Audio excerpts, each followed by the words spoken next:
This is National Weed Day. Weed as in marijuana.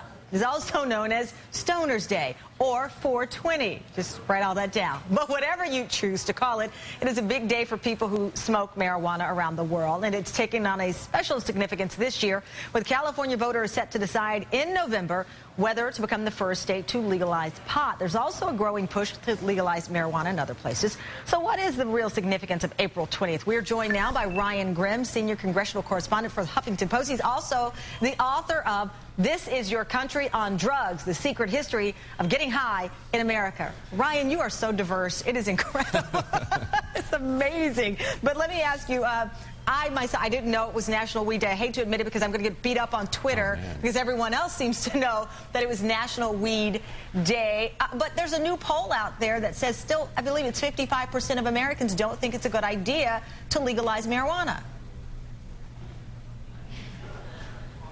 Yeah, Tamron, I can't believe you let that out of the bag. You know, it's been 420. You know, for the last decade and a half, it's been a day that people have started to really celebrate. And I have a story up on Huffington Post today that we're actually reprinting from a year ago that tries to explain the origins of it.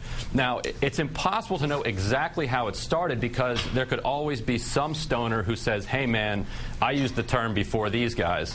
But we did track it down to this group of high school students in San Rafael, California in 1971.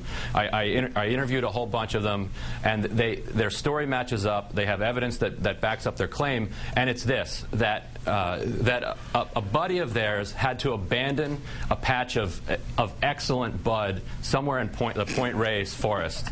So they were like a Cheech and Chong conversation. Exactly. I mean, excellent bud, I guess, and I'll translate, that means really good marijuana? Or kind, or whatever the Californians like to call it. Okay. So they were going to go tramp through these woods looking for this, and so they said, well, we'll meet after school at the Louis Pasteur statue at 420. And so then when they would see each other in the hallway, they'd say, "Hey, 420 Louis, dude," and that was code for, we're going to go get high and we're going to go look for this pot. And so eventually they dropped the Louis and they just kept using 420. The way that it kind of drifted, so to speak, into the rest of the culture is that after the counterculture kind of collapsed in San Francisco in the late 60s, everybody moved up to Marin County. And so you had the Grateful Dead living right where these 5 high school kids were. One of their fathers was doing real estate for the Dead. One of their brothers was managing like a side band for them. So they were always hanging out and smoking pot around the Dead. I actually interviewed the Dead about this, and they said, "Yeah, I remember those guys." Wow. I don't remember exactly when we started using 420. Shock there. But it spread over the next 30, 40 years, and here we are today that all across the country, people are going to meet at around 420. They're going to spark up, and then they're going to go home.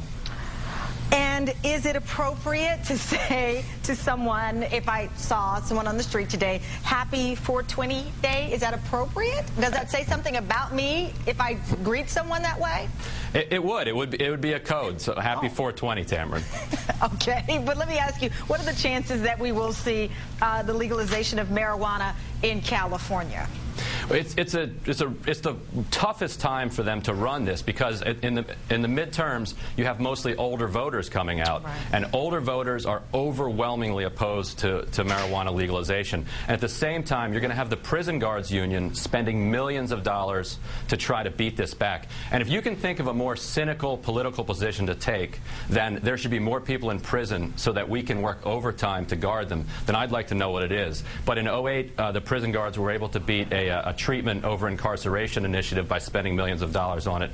So the potheads out there are going to be outmatched.